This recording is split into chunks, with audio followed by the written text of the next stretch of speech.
Well, thank you all for being here today. I hope you've enjoyed the event and the speeches thus far. Can we get another round of applause for our tremendous...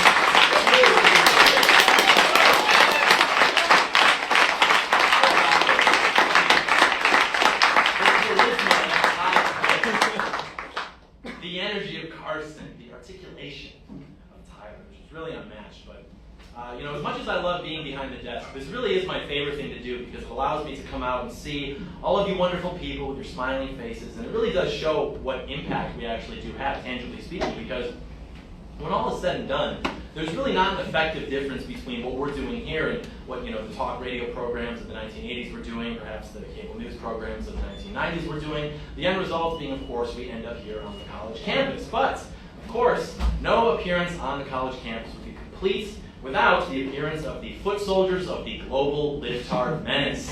We do not like these people. Now, Ty Cliffs has been nicknamed the Olive Branch. He's much more amicable with these people than I am, as indicated, of course, by my Sith red tie and his Jedi blue tie. So, these people, they write their little hit pieces, and they put up their little posters, they're name-calling us, they're anti-LGBT, like we're the weird ones, right? Like, they're out there like, yeah, our identity is centered around anal sex and genital mutilation. Those guys are the weird ones. We're the forgotten gamers of America, okay? We're normal. We like to play video games and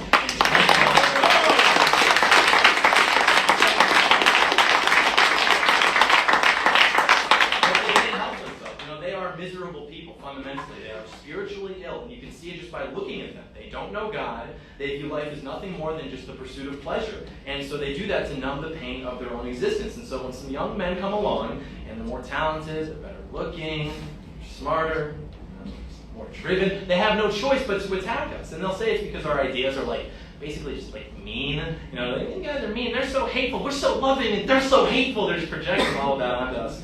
But you'll find out that if you actually ask them what we believe, they don't understand it, and they don't even know it. This can be proven, of course, empirically. We do have our sources for that.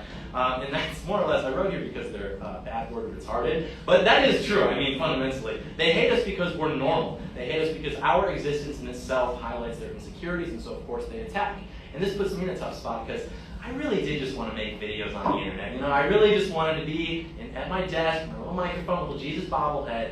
But because of this, I have no choice but to internalize all of it and use it to fuel what everybody knows in this room, maybe they like it, they don't, is inevitable, which is the slow ascent to power. It's so true.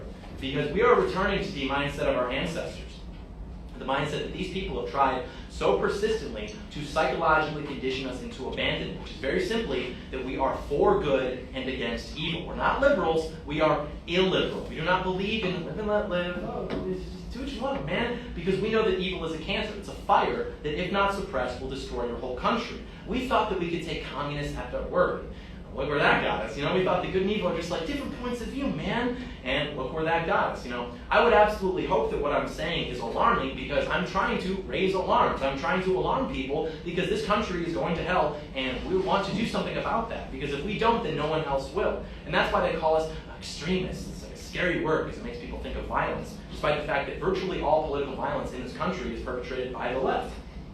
But extremist literally just means that you are on the edge of the bell curve of aggregated American political opinion. You see how stupid the average person is, right? Outside, the average person. They're not very bright. They're not setting their best. How could you not be an extremist? I don't care about the pathetic, sort of feminine attempts to slander us. I only care about my country. And because of that, I'm obviously not interested in operating within the normal paradigm that has been established for what is acceptable to talk about during the most backwards time in global history. Why would you want to be normal in abnormal times? That doesn't make sense. And so that's why that established paradigm, which, by the way, is the reason that we've lost virtually every political battle of the last century.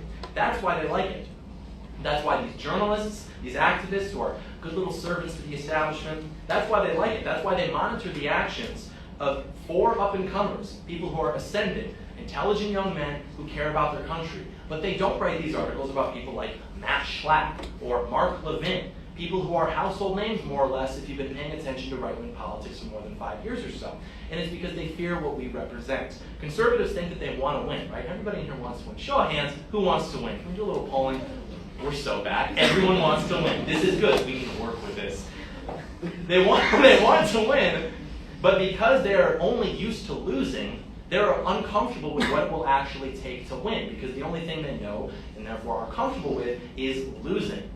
And so we are actually the future of conservatism, because if there's going to be a future for this country, then it actually has to be conserved, and we're the only people who actually have the will to conserve it, because we will make America great again. But what does that mean? What does it mean to make America great? That's the beauty of it. It really can't be defined. It's not something that can be exactly articulated, but nonetheless, it's something that we all know is true. This country is not what it used to be. But we still have in our possession the greatest resource in the history of the world, which is the American people. We can really build back better, can't we? We can make this country great again. And those American people, they've been sold out at every given opportunity by their own representation, by big business, by international finance, and now by their own neighbors and by their constituents. Many people have realized that they can more or less capitalize on the well-meaning spirit of a desperate American people by selling them the most appealing product of all, which is hope. But this incompetent class of people have done nothing for us, despite all of the influence, all of the money, and all of the power that we've given to them.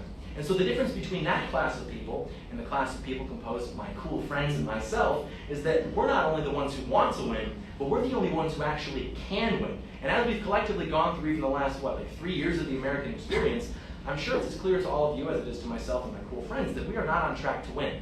There is absolutely no trend that would suggest otherwise. And anyone who tells you the opposite is lying to you, or more likely trying to sell you something, which is actually particularly damaging and vicious if you do that within politics. Because if I'm trying to sell you a pen that doesn't work, or a pair of shoes that weren't actually in AOC's office, your life in the macro timeline is not probably altered that significantly. Whereas if I'm in the business of selling you hope, selling you false representation, or false advocacy, I am occupying a volume that you require to be filled truthfully and competently in order to preserve a society that enables you and those you care about to actually flourish. And so that's why I'm much less concerned with those on the left and much more concerned with those who don't belong on the right, because it is imperative that we remember this. The only thing worse than the enemy is the traitor. These are very unfine people, folks, let me tell you. But despite that, and I really like this, people call me the CEO of Gatekeeping conservatism. I'm very proud of that, because I understand that political thought and political affiliation, it sort of evolves over time, with our education, with our experiences. And what's curious to me is that despite the societal entropy that we've all witnessed throughout the last several decades, and of course more specifically within the last few years, the approved paradigm of mainstream conservative dialogue has essentially been unwavering, with very few exceptions. And what's particularly tricky about conservatism is even the name sort of connotes this unwavering nature, that refusal or even inability to compromise or to deviate. However, the problem that we have yet, I think, to widely identify is that conservatism has cemented itself as something less about preserving ends through means and more about preserving the means in themselves for the sake of donors, for the sake of think tank, pseudo-intellectuals, and for the sake of those who ultimately seek the destruction of our nation, and for those who are irresponsibly and dangerously nostalgic for a time that just frankly no longer exists. And so this is to say that what is ironic about conservatism is that despite that it connotes those themes of, steadfast allegiance to principles, that unwavering spirit that we mentioned, ultimately, if it is to be successful, it must actually be adapted to whichever elements of the traditional American society are the most vulnerable and under attack. This is because conservatism, properly defined, as we've said on the channel before, is simply just that which conserves the traditional American society. And so today what I'm asking you is this: what have we actually conserved in the last 70 years? We have failed to conserve the prospect of the American worker. We have failed to conserve the family unit. In fact, for every one conservative victory that you could name, we could list a dozen failures. And all of those victories would prove to have not actually stood the test of time. If we did the speech 3 years ago, you'd say, we got Kavanaugh on the Supreme Court. Well, where that got us? Not very far. So would this not then necessitate a strategic reconfiguration? In what other operation could you so demonstrably and catastrophically fail without at least retreating back to the drawing board? You couldn't do this in athletic competitions, you couldn't do this in business, virtually anything else, all of which are unequivocally less important than the state and future of our country, because it is that state and future which makes all else possible. And there's a quote from Albert Einstein, which I think speaks to this quite well, but he's dead. I think he was a plagiarist too, so we're going to go with the more generationally appropriate Far Cry 3. We love Far Cry 3. There's a cutscene in Far Cry 3, of course, where the antagonist, Voss, laments the fact that every time he tries to kill you, you just end up surviving, you come back and try to fight him again. And so he has this monologue where he lays out what is the practical definition of insanity. And he says that is repeating the same action over and over and over again and expecting things to change. To do this would be insanity. And it's not like we're crazy, right? Like, we recognize the importance of God, we recognize the importance of human life, we recognize which bathroom we're supposed to be using, which athletic competitions in which we're supposed to be competing. There's no good reason for us to have lost so much ground in the last several decades, but nonetheless, due to a potent concoction of malevolence, incompetence, general malice, we have. And so given the state of our country right now, there's probably no better time, if we even have time at all, to address that our window is closing, and it's closing quickly. And once it closes, rest assured that it will not open again. It's going to be permanently locked. Because they asked us for free speech during the 1960s, during these social movements, because they didn't have representation, and we had the power. So they asked us for free speech, man, and we said, okay, because that was according to our principles. And now that they have the power, they remove us from all aspects of society and give us no chance to speak up, because that is according to their principles. So for us to successfully shift the paradigm in the competent direction, we must attack the required reading of the incompetent class. And so you might remember a couple of years ago, supposedly Arizona went for Joe Biden. And prior to that, Arizona was a solid red state for 16 of the last 17 presidential elections in this country. The state that has the Latin for God enriches, transcribed on their seal. We're supposed to believe they really felt compelled to turn out for Joe Biden and his coalition of atheist, pro-abortion, anti-religious freedom puppeteers. Do we believe that? Do we believe that? No. No, we don't believe that. Well, before Arizona was more or less Biden country, it produced a senator by the name of Barry Goldwater. And we're probably familiar with him. And Senator Goldwater had presidential ambitions which ultimately failed, but he's most remembered for having published a brief, ghost-written manifesto. It's kind of like a little passive-aggressive shot. It's ghost-written. I should even listen to it, right? It's called The Conscience of a Conservative, and this is considered to be the definitive work of the modern conservative movement. I'm sure many of us have read it. Many of us probably have a copy of it in our libraries. And even in the current printed hardcover version of the book, it describes itself ambitiously as the seminal work of modern conservatism. This, of course, begs the question, is it truly important for the seminal work of modern conservatism to have been written 60 years ago? Especially when factoring in how it is the ethos of the movement that was more or less born by that book that has caused our country to devolve into its current state. And ironically, it is in the foreword to this manifesto that he pushes back against the argument that conservatism is outdated just because it's old by comparing it to hypothetical arguments that works by men such as Aristotle would be invalid simply because of their age. And this is correct. To label conservatism outdated simply because it's older perhaps, that would be redundant given that it seeks to conserve regardless of the passing of time. But the irony lies within the fact that it is precisely the emphasis on the principles in this manifesto which has crafted this particular strain of conservatism that has demonstrably failed to stand the test of time, and therefore is truly outdated. So allegiance to that which conserves the traditional American society can never be outdated, as it is a means to prioritize an elevated end, whereas allegiance to the means in themselves can be outdated, and in our case has proven to be outdated. Now, before we continue, I think it is important to clarify that we probably all agree with much of what Senator Goldwater outlines in this manifesto. We probably respect his legacy wholeheartedly. He paved the way for people like us, and so we have to exercise our humility in admitting that we're standing on his shoulders to a large degree. We're not arguing necessarily that the principles in the manifesto are in themselves wrong, but rather that it is the incessant and uniform emphasis on these principles in particular which has failed the conservative movement and, by extension, the American people. And so for those unfamiliar, if you explore the index of this manifesto, you'll find chapters on things such as states' rights, government's involvement in agriculture, taxes and spending, the welfare state, etc. And if you spend more than 5 seconds operating within the established paradigm of mainstream conservative dialogue, you know topics like these like the back of your hand. I know topics like these like the back of my hand, but I'll tell you something, and feel free to stop me if you can't relate. When I look outside and I see my city burning to the ground, when I see Black Lives Matter and Antifa rioters approaching my property, no police to be seen, telling my children that they should hate their country, that they should hate their ancestors simply because of the color of their skin, that they should question their gender identity before they're even old enough to be left home alone by themselves, when my neighbors have their jobs shipped overseas and they're being told that that's okay because they'll theoretically be able to buy orange juice for 30 cents less. Is that worth the dignity of being raped of the American dream? That's what they've been told. Or perhaps even more degrading, when they're actually forced to train the people that will replace them at the jobs that they've had for decades. This happens all the time. Or when my friends, they can't find women who don't have body counts in the double digits, who aren't taking SSRIs, who can't go 2 days without posting something on Instagram to derive external gratification from social media, or who aren't alcoholics who derive their entire personality from fast food and Netflix and drinking wine and thinking that's its own personality, whatever. Or when my sister can't find a husband who's maybe not participating in his own enslavement to carnal desires, who's not pursuing general pathologies like escapism through drugs, video games, pornography, to keep the faith, who have a purpose greater than themselves, who recognize their role as a man in society, when I can't even give a speech to this very fine audience without having my life threatened by assemblies of dysgenic retards, you know what's on my mind? I'll tell you. I'm not thinking about federalism.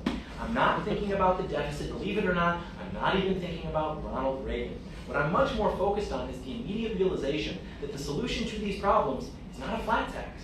The solution to these problems is not to abolish the Department of Agriculture.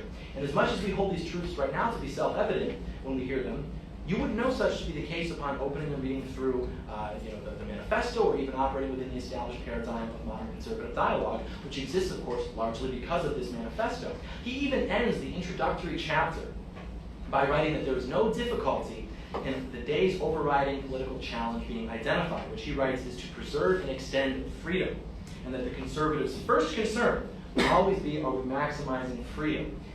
What even is freedom? What are these abstractions? What is liberty? What does that mean? Well, the aforementioned established paradigm will have you believe that they are synonymous, but they're actually not, because, of course, the pre-modern understanding of liberty, whether that's in the Greco-Roman understanding as articulated by Plato, Aristotle or Cicero, or the Christian understanding as articulated by Augustine, Aquinas, or Dante, was not that an individual should be free to just do as they please, but rather that an individual must cultivate discipline and an education in order to pursue what is good. In other words, the founding thinkers of Western civilization rejected our current understanding of liberty, and they even regarded it to be a form of slavery. And it's a much more pernicious form of slavery because it's enslavement to oneself and to one's desires. But in the American conservative dialogue that we see so often now, they would disagree with that. They would tell you that liberty is the freedom to pursue your preferred method of self-destruction. Or the things like drag queen story hour, which is drag queens performing these very sexualized dances for children in taxpayer-funded libraries. Well, those are just one of the many blessings of liberty, as people like David French would have us believe. We don't like David French. But as it would turn out, freedom is not an end in itself. It is simply a means to an end, a transitory phase. And given that man's nature is flawed, which the conservative claims to understand, solely emphasizing freedom as something to be pursued in itself would logically and inevitably result in the demoralization and the destruction of man and resultantly his civilization. It's also important to note that Senator Goldwater emphasized the importance of not only maximizing freedom, but extending it as well. And this is the thinking that led us towards the Bush Doctrine of extending freedom to nations who have never had it and who never wanted it. And this was the ethos of neoconservatism, to provide freedom. And then neoliberalism basically clarified by just adding to be gay onto that. But they're more or less the same thing. But regardless, we were assured by the so-called expert class that we would be met with open arms, we would be celebrated, there would be parades, and of course none of that happened. Freedom and democracy did not actually flourish in the areas. In the Middle East, this is an ancient religious culture, and they really thought that they could be in there for 10, 20 years and get these people to start waving flags. It's not exactly that simple. We literally lost to guys driving Tacomas. They had old Soviet AKs. You almost have to respect it in a way. Speaking of boomer conservatives, we will go on a tangent here. They often, when you talk about the Second Amendment, they assume that that which is going to make the nation able to, fight off a hostile and illegitimate regime is more or less dependent on the type of arms to which they have access. So, we got 180 million guns in this country. I think it's actually 400 million guns in this country. And you look at the Taliban, what they have is will. They are not weak. And they had AKs, well, of course, there's that scene in Lord of War, we went on jam. Okay, Nick Cage.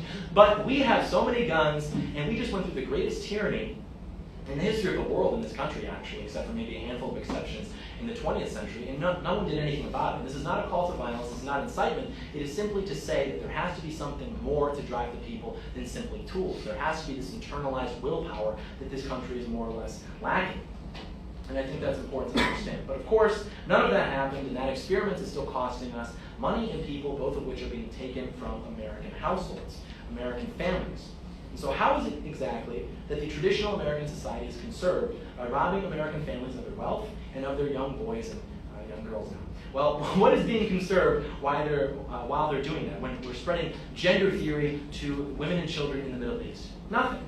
But our leaders will insist that, well, they hate us because we're free. And that prompts us to sort of participate in what I refer to as this like George Bush era conservatism, which is like mounting American flags on lifted trucks, starting USA chants, watching American children have their genitals mutilated before being pumped with hormones, and assuring ourselves that the real barbaric society is over there in the Middle East. I'm not so sure about that, but much of this emphasis on freedom, like all political strategies, was manufactured and mass-marketed with preconceived ends in mind. So during the Cold War, America sought to defend itself against communism and more specifically leftist economics. And it did this by highlighting the very convenient reality that these countries that were experimenting with these policies were not able to do so without extreme authoritarianism and human rights violations. It was this Cold War era political strategy that cemented freedom and fiscal conservatism as the quintessential conservative talking points. So during the Cold War, America had to emphasize and perhaps even exaggerate how free it really was. But after the Cold War, we needed a purpose, right? The Soviet menace was supposedly defeated, freedom and capitalism had supposedly won, and so America needed a post-war objective. And so just as the Cold War had required an emphasis on freedom, the emphasis on freedom now required war to be perpetual within the post-war American imperative. And as much as we may be inclined to naively believe that we're the top dog because we're like just that good, that's kind of circular reason, isn't it? The reason that America is the last remaining superpower from the 20th century is because we avoided the 2 world wars longer than the other countries did, and then we avoided a war with the USSR, which would have done more damage to our country than even was done to Britain during World Wars I and II. And with this, we're reminded of a celebrated historian by the name of A.G.P. Taylor, who wrote extensively about British history. And he said that though the object of being a great power is to be able to fight a great war, the only way of remaining a great power is to not fight one. The United States is a great power. We've been a great power for a very long time, but we will not be a great power within the next few decades, or even years, actually, considering what's going on now, if we continue down this path, because we have taken for granted all of what made America great. And because of that, there's no reason to suggest that it will remain great. And this is the fundamental problem with neoconservatism. Freedom turned out to just mean moral and social degradation, and free markets turned out to just mean jobs being shipped overseas and companies lobbying to open up our borders so that mass immigrants could come here from the third world in the name of cheap labor. Because it turns out that America is not actually the natural state of the world. Like all great civilizations, America is impermanent. And all that made America great, we've unfortunately found out, was impermanent as well. So the neoconservative and post-war emphasis on freedom, on capitalism, on small government, all the adjacent bumper sticker talking points being not only the defining features of conservatism, but the only ones that are allowed to exist within the approved paradigm, that's turned out to be a failure.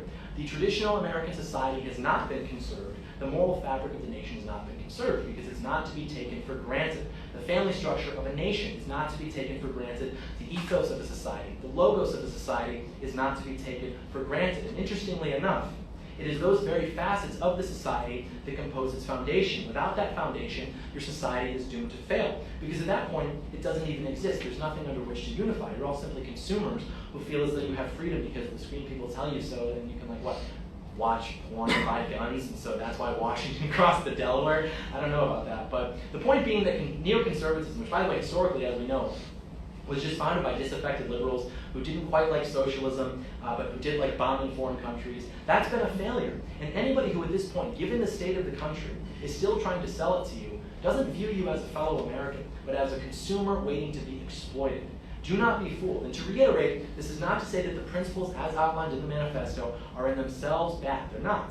But it is to say that social conservatism is the prerequisite to fiscal conservatism. In other words, if you don't conserve the social and moral fabric of the nation, you will not have a nation left in which to establish those free markets that you cherish. Without conserving the social and moral fabric of the nation, your free markets will devolve from lemonade stands to OnlyFans. And we don't like that.